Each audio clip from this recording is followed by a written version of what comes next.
शिव महापुराण पांचवा दिवस भाग 2 वीरभद्र और महाकाली की उत्पत्ति।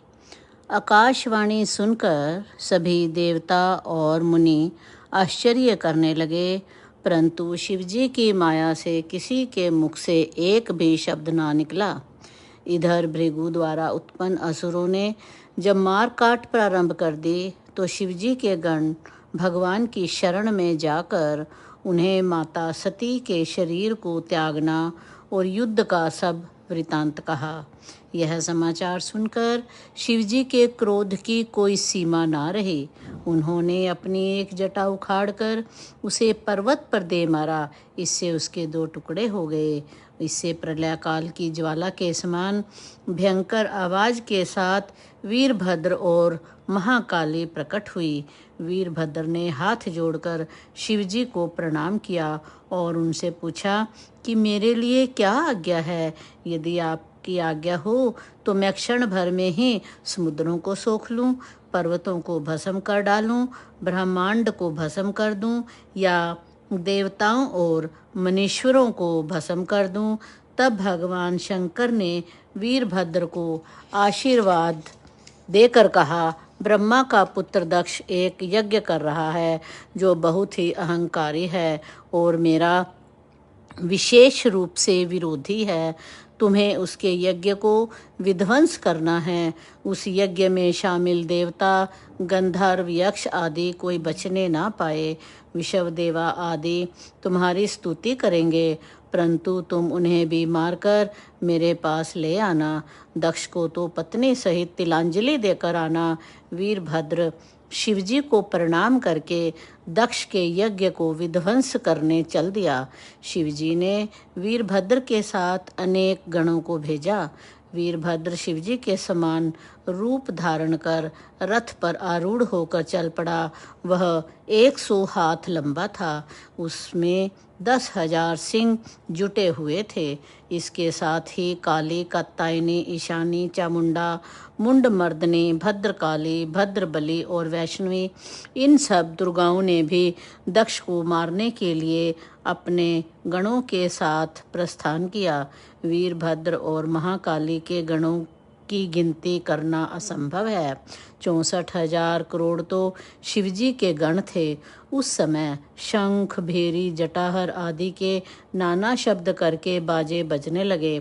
उस यात्रा के प्रस्थान में अनेकों प्रकार के शुभ शकुन होने लगे। जब वीरभद्र यज्ञ को नष्ट करने हेतु चले तो दक्ष और वहां आए देवताओं के लिए अपशकुन होने लगे। दक्ष की बाईं आंख, बायां हाथ, बाईं जंघा फड़कने लगी। पृथ्वी पर भूकंप आया, दिशाएं मलिन हो गई। सूर्य में काले धब्बे दिखाई देने लगे।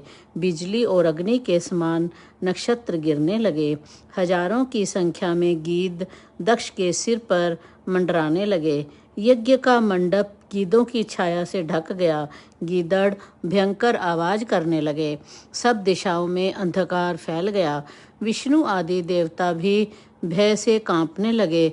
उस समय आकाशवाणी हुई, हे दक्ष, तू महापापी और मूढ़ है, तुझे धिक्कार है।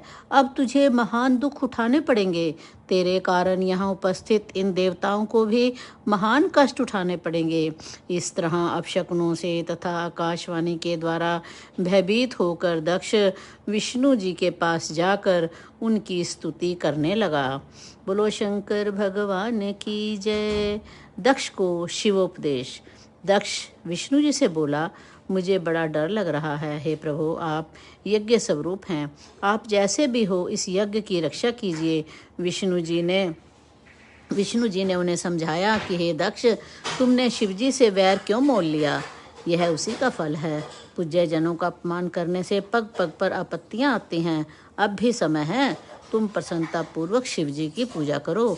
तुम्हारी इस अनिति के कारण मेरा भी प्रभाव क्षीण हो गया है। विष्णु जी के इस प्रकार समझाने पर दक्ष का मुंह उतर गया और वह चुपचाप पृथ्वी पर बैठ गया। उसी समय वीरभद्र अपनी सेना सहित वहां पहुंच गया। उसकी सेना से सभी दिशाएं व्याप्त हो गई। पृथ्वी, समुद्र आदि सब कांपने लगे। उस भयंकर दृश्य को देखकर दक्ष अपने मुख से रुधिर की उल्टियां करने लगा। इस पर वह पुनः विष्णु जी की शरण में गया।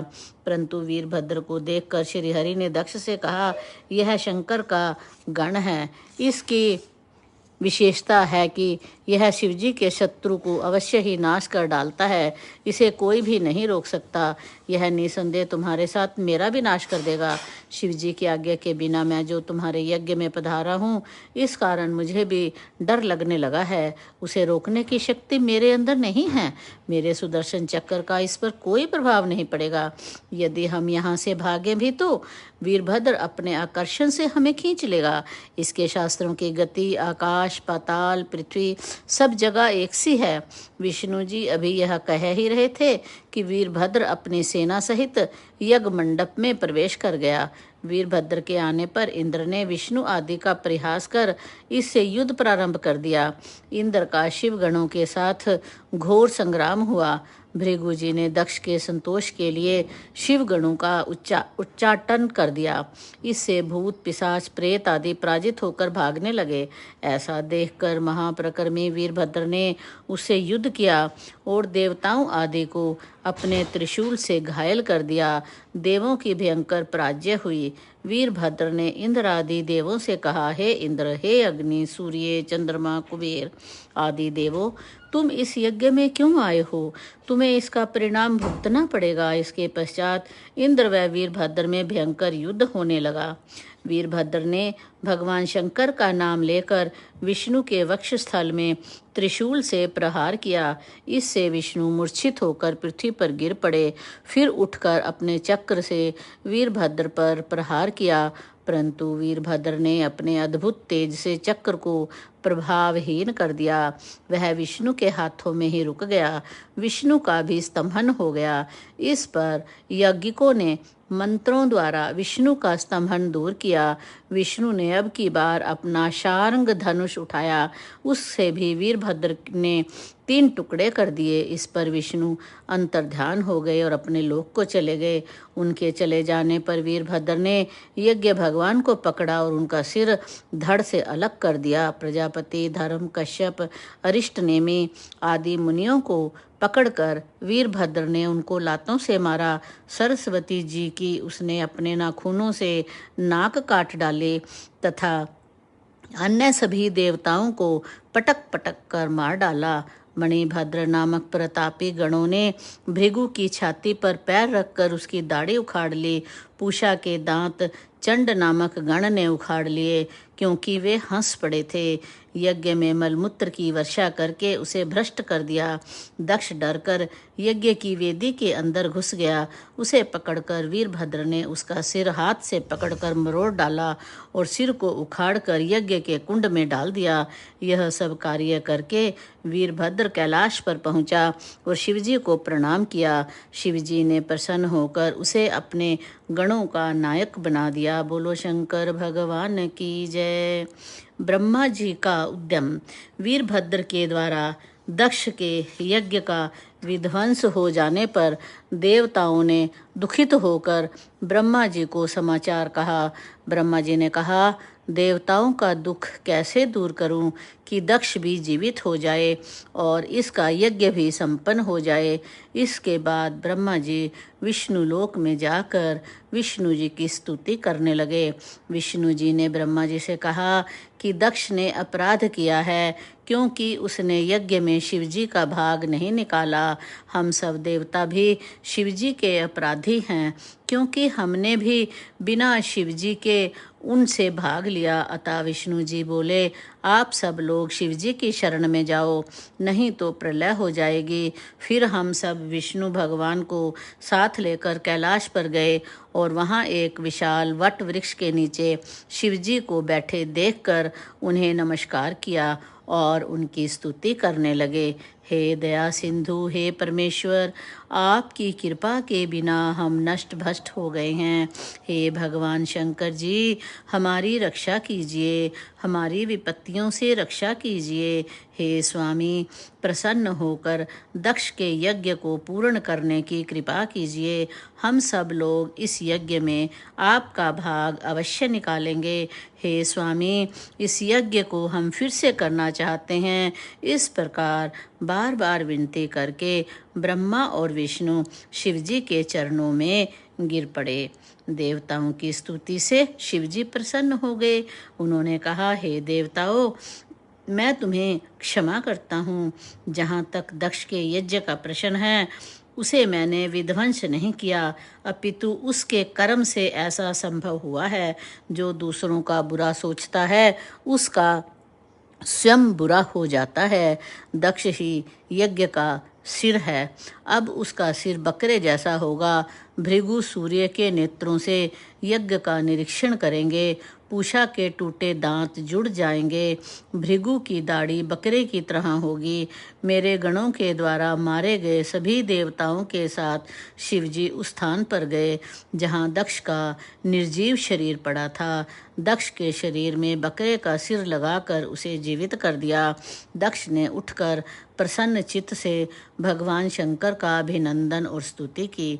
दक्ष की स्तुति से भगवान शंकर प्रसन्न हो गए और प्रकट हुए। ब्रह्मा जी से बोले कि इसके बाद मैंने और भगवान विष्णु ने एवं इंद्र आदि लोकपालों ने भगवान शंकर की स्तुति की। सबके द्वारा की गई स्तुतियों से प्रसन्न होकर भगवान शिव ने दक्ष से कहा, हे दक्ष, तू मुझे परमेश्वर मानकर ज्ञान परायण होकर कर्म करो। तुम यह बात समझ लो कि मैं ही समस्त संसार का एकमात्र सृष्टा हूँ। विष्णु भक्तों को मेरी निंदा नहीं करनी चाहिए। मेरा भक्त भी विष्णु की निंदा ना करे। यदि कोई ऐसा करेगा तो दोनों के श्राप से तत्व को प्राप्त नहीं करेगा। दक्ष प्रसन्नता पूर्वक शिवजी के नाम का जप करने लगा। सब देवताओं ने विष्णु जी की स्तुति की। दक्ष ने विधि पूर्वक यज्ञ को संपन्न कराया। विविध प्रकार के दान दक्षिणा दिए गए। शिवजी सहित सब देवताओं को यज्ञ का भाग दिया गया।